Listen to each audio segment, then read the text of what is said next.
అటు Visakha fishing harbour నుంచి చేపల వేటకు వెళ్లిన 7 మత్స్యకారులు సముద్రంలో చిక్కుకోవడం ఇప్పుడు హాట్ టాపిక్గా మారింది.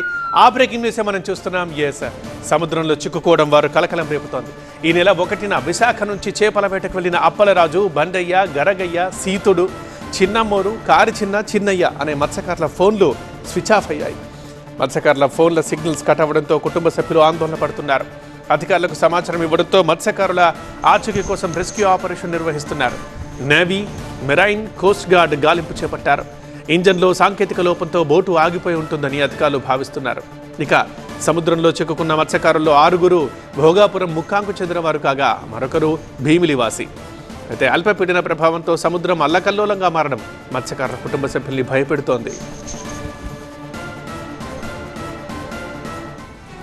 మా ప్రతినిధి ఖాజా ఫోన్ లైన్లో అవైలబుల్గా ఉన్నారు, మాట్లాడదాం. ఖాజా, మత్స్యకారుల ఆచూకీ ఏమైనా తెలిసిందా? ఎలాంటి ప్రయత్నాలు చేస్తున్నారు వారు ఆచూకీ తెలుసుకోవడానికి? వారి కుటుంబ సభ్యులు ఏమంటున్నారు?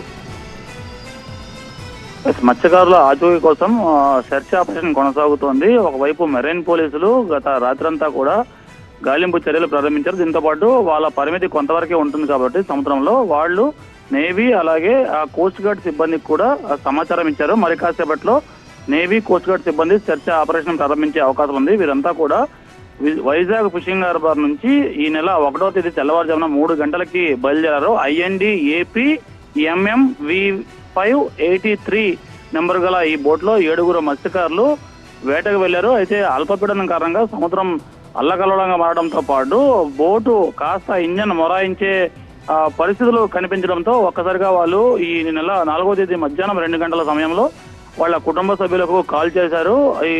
ఆ ప్రతికూల పరిస్థితులతో తిరిగి వచ్చేస్తున్నామని చెప్పారు. 3 గంటలకల్లా ఫిషింగ్ హార్బర్ కు చేరుకుంటామనే సమాచారం ఇచ్చారు. అయితే సాయంత్రం వరకు వేచి చూశారు.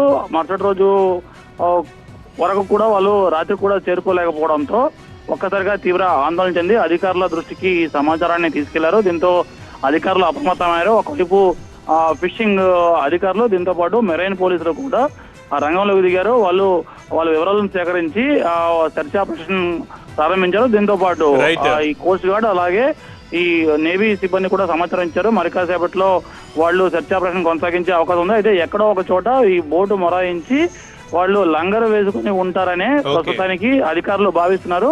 పూర్తి స్థాయిలో ఇంకా వివరాలు తెలియాల్సింది.